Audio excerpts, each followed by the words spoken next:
¿Cómo están? Muy buenas tardes con todos. Mi nombre es Aníbal de Cachi Centeno, soy médico residente del segundo año de la especialidad de Medicina, Emergencias y Desastres por la Universidad Nacional Mayor de San Marcos. Estoy muy feliz de estar frente a ustedes, podemos encontrarnos quizás no frente a frente, pero sí a través de uno de estos medios tan innovadores que es a través de las plataformas digitales para poder seguir abarcando, aprendiendo un poco más y hacer que la información se siga difundiendo. Lo que vamos a hablar es la paradoja de la obesidad, ¿no? Siempre hemos tenido ese concepto de que un paciente obeso, sobre todo los pacientes que ingresan a unas unidades críticas, está asociado a mayor mortalidad, ¿no? Si uno le dice, paciente está ingresando a UCI y es un paciente con un sobrepeso, con una obesidad grado 1, la mayoría de pacientes decían, no, su pronóstico es malo porque está asociado a mayores enfermedades cardiovasculares, enfermedades endocrinológicas, etcétera. Entonces, lo que se ha visto hasta ahora, lo que se ha ido viendo en los estudios observacionales es que en realidad la mayoría de estos pacientes tenían mucho mejor pronóstico en comparación de los pacientes con un índice de masa corporal normal. Entonces, de ahí nace lo que se llama la paradoja de la obesidad. Vamos a revisar esta investigación que fue hecha, fue publicada en el 2021, donde Pleco coge con sus colaboradores, coge una población que es de la base de datos de diversos lugares en el mundo. Cogen las bases de datos de Estados Unidos, de Suiza, como vamos a verlo más adelante, y juntando toda esta información, hacen los cálculos para ver si había una asociación entre el índice de masa corporal y la morbimortalidad en pacientes de cuidados críticos, o en pacientes críticos. Como sabemos, ya hemos hablado un poco en la introducción, la obesidad está asociada a factores de riesgo, mortalidad a largo plazo, enfermedades subyacentes como la diabetes, hipertensión, aterosclerosis y otras. Y lo que se ha visto es que realmente en varios estudios es que tenían menos mortalidad. O sea, mayor índice de masa corporal, había menos mortalidad. Lo que sí siempre se ha usado el índice de masa corporal, sabemos que actualmente ya se están postulando que para medir la obesidad tendríamos que usar otras técnicas, pero en este estudio se tomó como punto de corte el índice de masa corporal para definir a los pacientes. Ahora, pacientes con obesidad mórbida y pacientes que tengan muy bajo peso, entonces en esos pacientes se vio de que más bien la mortalidad estaba aumentada. Ahora, vamos a ver, sabemos que los pacientes con mayor obesidad tienen un control de glicemias un poco más inadecuado respecto a los otros pacientes, pero también se vio que los pacientes que eran hospitalizados y eran más obesos o tenían índice de masa corporal más elevada, se les hacía o se les solicitaba un control de glicemias mucho más estricto a diferencia de los pacientes que no tenían un índice de masa corporal adecuado y muchos de estos pacientes terminaban haciendo hipolicemias, la cual estaba asociada o está asociada a lo que es mortalidad. Se han estudiado 4 bases de datos, que como les he explicado, se fue hecho alrededor del mundo, y donde se tomaron los datos como el peso solo al ingreso. Sabemos que muchos de estos pacientes ya al estar un buen tiempo en la emergencia suelen bajar de peso, cambian los datos y demás. Se coge el peso al ingreso de la unidad de cuidados críticos, de hemoglobina glicosilada y dentro de la hospitalización los niveles de lactato, shock, se les hizo las escalas para ver el SOFA, se les hizo el Apache en algunos otros, la nutrición que estaban llevando, si el paciente hacía polisemia, si le reponían o le daban dextrosa al 10% como una infusión de sostén, o por el contrario estaba con una nutrición enteral, qué tipo de nutrición era la que tenía, etcétera. Lo que vieron ellos en los resultados, como podemos observar en estos cuadros de acá, es de que los pacientes que tenían un promedio de glucosa a través del tiempo más alto estaban asociados a un índice de masa corporal más alto. Podemos observar, por ejemplo, que en las diferentes bases de datos, la mayoría, y esto es algo que siempre se repetía, ¿no? Mayor índice de masa corporal, por lo menos hasta 35 y 40 de índice de masa corporal, es que tenían la glucosa más elevada, pero en promedio, o sea, no en una sola toma, sino durante toda su estancia en los cuidados intensivos. vemos que cambia realmente, sobre todo en los datos del HRIT y en los datos del AUM, cambia y disminuyen lo que son los valores respecto al promedio de glucosa elevado que hemos podido observar por el contrario, y eso es lo que hablábamos, ¿no? Mientras la obesidad se volvía más asociada a la morbilidad, porque quizás aquí todavía se mantenía elevado, pero más de 40 ya se asociaba a un peor pronóstico. Igual, si nos vamos al lado izquierdo, ¿no? De la primera imagen, de la figura A que tenemos, si estaba asociado, mientras llegara a estar más para abajo, llegaba a estar asociado a mucho más hipoglicemias, igual por acá, más de 40, ya no era una tendencia hacia arriba, no era una tendencia ascendente como teníamos, como debería seguir, por ejemplo, acá o acá, sino que ya se iba hacia abajo, ¿no? Respecto a la mortalidad, como vemos, está asociado justamente, o lo que vieron es que había una relación entre los pacientes que tenían la glucosa elevada y los pacientes que mantenían el índice de masa corporal elevado en comparación de los que no. Como podemos observar acá, la mortalidad era mucho mayor en quienes, en los pacientes con un índice de masa corporal disminuido y en pacientes que eran un casi factor protectivo, no protectivo realmente de la obesidad, pero llegaba a ayudarles en los pacientes con índice de masa corporal elevado, excepto, como podemos ver en esta base de datos, que caía de gran manera en pacientes con una obesidad mórbida, ¿no? En el cuadro C podemos observar lo que hemos hablado, lo que son las prevalencias de hipoglicemias. Si el paciente es el contrario realmente del cuadro A. Si el paciente no lograba mantener un promedio de glucosas elevadas, estaba más asociado a mortalidad. Ahora, lo que es el cuadro D es muy importante porque otro de los puntos que se buscó evaluar fue la variabilidad de lo que es el coeficiente de glucosa. ¿Qué se buscaba o qué es lo que se busca en los pacientes de cuidados críticos? Es que mantengan una glucosa constante, ¿no? Ya sabemos los valores y la idea es de que esta glucosa no vaya subiendo conforme sea de mañana, de tarde, de noche, sino que se mantenga constante para que pueda brindar al cuerpo las calorías que necesita.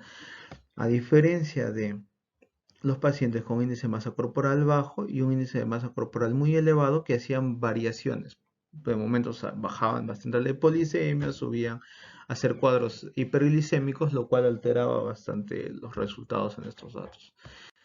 Entonces, otro de los cuadros que nosotros podemos observar acá es lo que es el tipo de admisión de los pacientes, porque si bien muchos dirán, pero ¿qué tipos de pacientes estamos estudiando? ¿No? Si son pacientes que son hospitalizados o entran a cuidados críticos por enfermedades quirúrgicas o por enfermedades médicas, ¿no? Porque a veces se pensaba también que iba a haber una relación inversa. Lo que se observó es de que realmente la relación era muy similar, como podemos observar en los cuadros, son muy similares a lo que hemos hablado anteriormente respecto a mantener promedios. En ambos se mantenían promedios, mucho más en los pacientes que eran hospitalizados por condiciones médicas, ya sea shock séptico u otros, que en los pacientes que eran posoperados. También se ha visto esto en posoperados de cirugías cardiovasculares, ¿no? Cardíacas. Acá lo que podemos ver también es que se intentó ver si en pacientes diabéticos, o bueno, lo que se hizo es observar si en pacientes diabéticos también se cumplía esta relación, lo que hemos conversado anteriormente. Y lo que se descubrió, los resultados fueron de que realmente eran diferentes. En pacientes diabéticos se rompía la regla de que a mayor masa, índice de masa corporal, había una menor mortalidad, había un menor porcentaje de hipoglicemias, había una menor cantidad, digamos, había una mayor cantidad de glicemias elevadas, sino que en pacientes con diabetes, o sea que tenemos el cuadro, digo, la línea celeste que tenemos acá, para que nos orientemos, se invertía respecto a los pacientes que no tenían diabetes, que está por acá. Entonces, pacientes que tenían un promedio de glucosa más elevados, como hemos visto anteriormente, que sería la línea que tenemos abajo, a mayor índice de masa corporal, un promedio de glicemias mayormente elevado y una variabilidad que no era tan alta. O sea, se mantenían constantes los niveles de glucosa. La mortalidad también iba descendiendo conforme iba avanzando el índice de masa corporal y hacían menos riesgos de hipoglicemias, como tenemos acá, a diferencia de los pacientes diabéticos.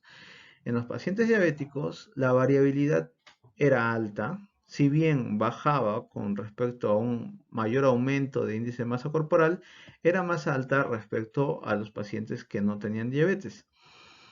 Respecto a lo que es la mortalidad, se vio de que era muy variable realmente. O sea, el paciente no estaba asociado realmente al índice de masa corporal.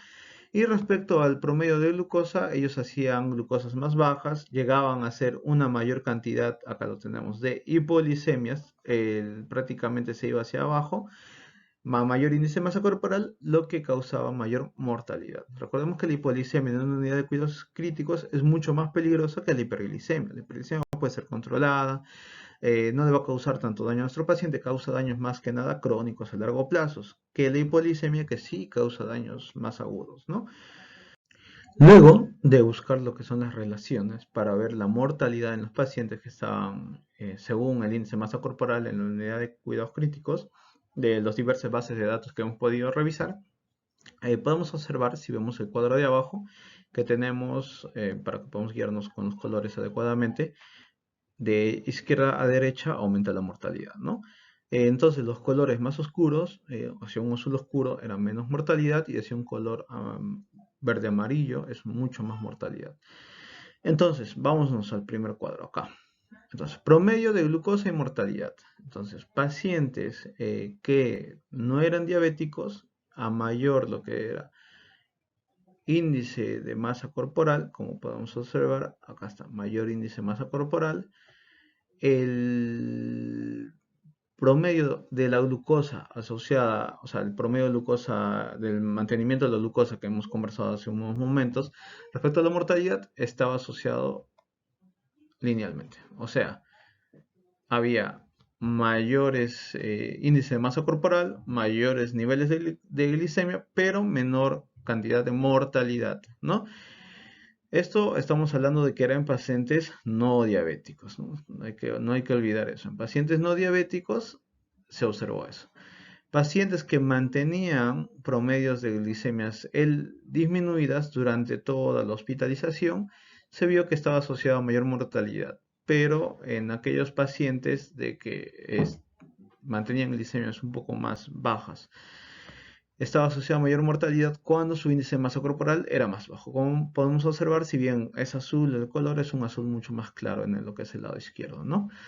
Lo que es en pacientes diabéticos se invertía. La mortalidad estaba elevada en los pacientes independientemente de que fueran o no el índice de masa corporal elevado e independientemente de que tuvieran un promedio de glucosa constante. Acá se hizo un promedio en pacientes que no llegaron a ser hipoglicemias, ¿no? Y podemos observar la misma relación que hemos observado anteriormente, ¿no?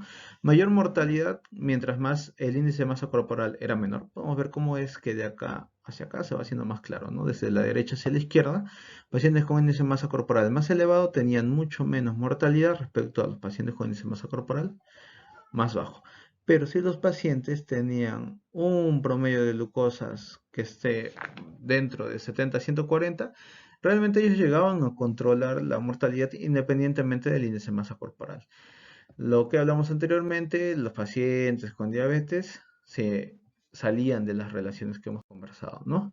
La variabilidad, que era muy importante también dentro de la hospitalización, pacientes que estaban asociados a mortalidad son los pacientes que hacían mucha más variabilidad, como podemos observar en este lado, a mayor variabilidad, que en su caso es del 30%, la mortalidad era casi elevada, incluso en los pacientes con índice de masa corporal elevados, llegaban a tener un índice de mortalidad también elevado, en comparación a los pacientes que hacían variabilidad mucho más baja, menos del 10%. Y recordemos que los pacientes que hacían variabilidad más baja también eran los pacientes que tenían índice de masa corporal más elevado. Entonces hay que tenerlo en cuenta. Respecto a los casos de hipoglicemia, la hipolicemia está asociada a mortalidad. Sabemos que mientras mayor cantidad de hipoglicemia haga el paciente, mayor probabilidad de mortalidad va a tener. Entonces hay que estar ojito, ¿no? Observando a los pacientes, viendo quiénes de estos pacientes puedan estar haciendo más episodios de hipoglicemias para saber qué podemos hacer en ellos. Como la discusión que sacaron en este estudio es que un índice de masa corporal alto daba menor riesgo de muerte, había mucho menor riesgo de hipoglicemias, menores variabilidades de glucosa, lo cual estaba asociado a menor mortalidad, como hemos conversado anteriormente. Esto no era igual en pacientes diabéticos, Vieron que los pacientes que llegaban a usar insulina para corrección de glicemias y demás no había interferido en los resultados que les hemos mostrado. Eh, y lo que se está planteando es de que los pacientes con obesidad, aquellos pacientes que tienen un índice de masa corporal más elevado, lo que es el factor de resistencia a la insulina les podría ayudar a que hagan menores cuadros de hipoglicemia. ¿Y sabemos por qué? Porque la hipoglicemia está asociada a mortalidad. Entonces, como hacen menores cuadros de hipoglicemia y tienen una glicemia, un porcentaje un poco más elevado, haciendo menos variabilidad, había menos cuadros de mortalidad. Lo otro podría ser lo que es el propio tejido graso, ¿no? El tejido graso, sabemos que los adipocitos van a trabajar y van a interferir en la respuesta inflamatoria del cuerpo, siendo como un tampón, ¿no? Impidiendo que haya una respuesta excesiva inflamatoria y de esta manera disminuyendo la cantidad de inflamación dentro del cuerpo. Ahora, el otro punto sería para observar es que si por el contrario el índice de masa corporal bajo es un factor de riesgo, eso es para estudiarlo, ¿no? Entonces, ya viendo todo lo que hemos revisado, nos preguntamos, ¿la obesidad es un villano o es un héroe? Hay que ponerlo como título. ¿Cómo es que nosotros vemos la obesidad? Y acá tenemos que ser bien claros con algo. Esa es una paradoja que se ha visto en unidades de cuidados críticos, en pacientes eh, críticamente, ¿no?, estables y pacientes postoperados, ¿no?, en pacientes después de cirugías. Entonces, sabemos que la obesidad, independientemente, quitando todo esto de lado, los pacientes con obesidad desarrollan enfermedades cardiovasculares, enfermedades endocrinológicas, van a tener alteraciones reumatológicas, problemas de muchos otros factores que están asociados a la obesidad. O sea, la obesidad es una enfermedad. Independientemente de lo que se haya encontrado y lo que se haya visto, es una enfermedad. Si bien en pacientes críticos se ha visto que podría la obesidad estar asociada a menor mortalidad, no implica que por eso los pacientes vayan a preferir o cualquiera pueda preferir decir la obesidad es un factor protector. Hay otros estudios, no solo el que hemos conversado, este es disculpen, un tema de investigación que salió en Medicina Crítica del 2022, donde se hizo una revisión también de los pacientes para ver si era un factor pronóstico adecuado la obesidad en los pacientes críticos. Y lo que se hablaba en ese estudio respecto es casi similar a lo que hemos revisado anteriormente, es que como punto especial es que estos pacientes tienen una reanimación agresiva con balances no tan positivos en comparación con otro tipo de pacientes. Recordemos que incluso la guía de Surviving Sepsis te ponía como valores de hidratación de 30 cc por kilogramo de peso. Entonces, muchos de estos pacientes terminaban sobrehidratados. Y sabemos también que la sobrehidratación está asociada a mayor mortalidad. Balances positivos está asociado a mayor mortalidad en pacientes en unidades críticas. Entonces, podría ir por ese lado también el por qué que la obesidad es un factor prácticamente de menor mortalidad que en los pacientes que tienen masa corporales con más disminución, ¿no? El otro, y es un punto muy importante que debemos valorar, sobre todo los que tienen unidades críticas, ¿no?, ya sea unidad de UCI o emergencia, es que las escalas que nosotros tenemos de mortalidad, ya sea Apache, las escalas para predecir complicaciones, las escalas que son para predecir disfunciones, como la escala de SOFA, no son para pacientes obesos. No, no son para pacientes obesos. Se han hecho en otro tipo de población y no podrían identificarnos adecuadamente si estos pacientes van a actuar de la misma manera. Esto se hizo en una unidad de cuidados críticos de Monterrey, donde solo hubieron 151 pacientes y sus resultados fueron similares a lo anterior, ¿no? Los pacientes que tenían sobrepeso y obesidad leve, obesidad tipo 1, ellos no morían tanto en comparación con los pacientes no obesos. Ahora, por el contrario, los pacientes obesos tenían un mayor tiempo de estancia hospitalaria. Y a los 10 años incluso vieron que los pacientes con bajo peso, obesidad mórbida, ya sea por otras causas, tenían mayor o estaban asociados a mayor mortalidad. Ellos lo sacan del estudio anterior que hemos podido revisar porque son una población un poco más compleja. Ese es otro estudio de investigación que sale en el 2013, donde se hace punto de un hincapié en los pacientes con un shock séptico, ¿no?, que es lo que se maneja bastante actualmente, donde se vio que también esta paradoja de la obesidad se veía en este caso, ¿no? Se hizo una investigación retrospectiva en 28 centros, donde cogieron Canadá, Estados Unidos y Arabia Saudita, una población grande, igual que la que hemos revisado anteriormente, ¿no?, donde vieron que los pacientes obesos y muy obesos estaban asociados a enfermedades gram positivas como punto adicional, que las intervenciones no eran adecuadas de acuerdo al índice de masa corporal. Como vemos, la hidratación estaba casi adecuada porque era una infrahidratación, con lo cual lograban unos balances menos positivos respecto a otro tipo de pacientes. Pacientes no obesos hacían balances mucho más positivos y vieron que estos pacientes llegaban a usar menos dosis de vasopresores, ¿no? Y que probablemente sea por la obesidad activa, ¿no? Lo que es la obesidad que activa muchas vías inflamatorias, como hemos conversado anteriormente, y esto va a disminuir o va a generar como un tampón en contra de la respuesta inflamatoria, manteniendo una homeostasis, ¿no? También dentro de la, una editorial que tenemos del Intensive Care de medicina, disculpen, lo que pudieron observar es de que más no siempre es mejor. O sea, está bien, ya hemos hablado hasta acá que la obesidad podría servir como un factor de riesgo y demás, pero sabemos que la obesidad está asociada a enfermedades, ¿no? Sabemos que está asociado a éstasis venosa, con lo cual el paciente tiene más probabilidades de hacer trombosis, a las endocrinopatías, las diabetes, problemas del eje adrenal. Bueno, lo que hemos hablado, ¿no? Se está la mortalidad un poco menos en las unidades de cuidados críticos. La malnutrición, pacientes están muy malnutridos, no porque tengan mayor índice de masa corporal, mayor grasa, uno va a pensar que están muy bien nutridos, es muy diferente. Las terapias antibióticas, recordemos que deberían ser calculadas por dosis de peso. Entonces, muchos de estos pacientes recibían una terapia mucho menor respecto a las que deberían de tener. La respuesta que hemos hablado también anteriormente, la respuesta para poder responder con los adipocitoquinas, que lo que era evitar de que los pacientes desarrollaran una respuesta inflamatoria muy elevada. Y lo que sí hacían a estos pacientes era de que estaban más incrementados lo que es el riesgo, disculpa que no se note, lo que es el riesgo de hacer infecciones intrahospitalarias, ¿no? Sobre todo asociadas a catéter. Es lo que vieron. Ha incrementado bastante el riesgo de exposición o pacientes que estaban crónicamente hacían lesiones por presión y luego de esto se infectaban, ¿no?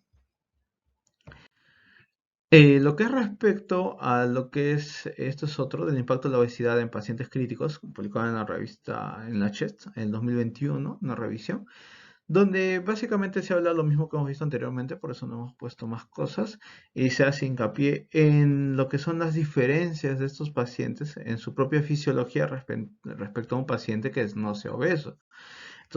Entonces, los pacientes que son obesos tienen mayores probabilidades de complicarse respecto a lo que son infecciones, van a tener otras características que nosotros tenemos que evaluar, como podemos observar en este cuadro. Por ejemplo, a nivel de lo que es la intubación, pacientes van a tener una vía aérea un poco más difícil respecto a pacientes que no sean con un índice de masa corporal tan elevado. Y nosotros tenemos que, sabemos que incluso cuando el paciente se le va allá a inducir para hacer la laringoscopía, el mantenimiento de una buena saturación va a ser mucho menor en tiempo respecto a pacientes que no sean obesos. Respecto igual a lo que es en pacientes que lleguen con un ARTS, los valores predictivos para los volúmenes ideales que tienen que hacer deberían hacerse con el peso ideal del paciente, ¿no? Hay que considerar unos PIPs más altos respecto a pacientes que no sean obesos. Hay que usar la pronación, en esos pacientes les ayudaría mucho más respecto a otros pacientes y hay que considerar lo que son la sedación respecto al kilogramo peso. También tenemos los otros factores o los otros escenarios que nos podrían intervenir. Ustedes pueden leerlo, como les mencioné, está en la revista Chest. Pero, y bueno, lo que también tenemos que hacer luego de haber visto lo que les he presentado hoy es revisar. O sea, les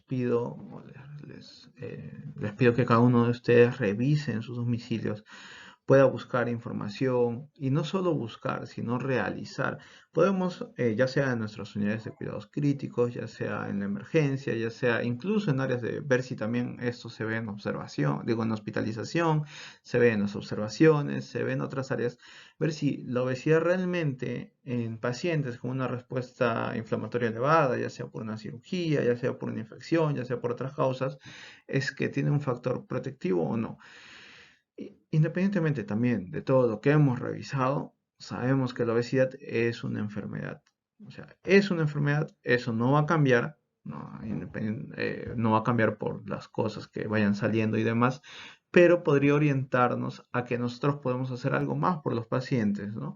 Mantener los niveles de glucosa en promedio que no estén, que no caigan, que no vayan hacia abajo. Lo que también tenemos que hacer es hacer controles de glicemias, ¿no? Se vio que en pacientes obesos tenían más controles de glicemia respecto a otro tipo de pacientes.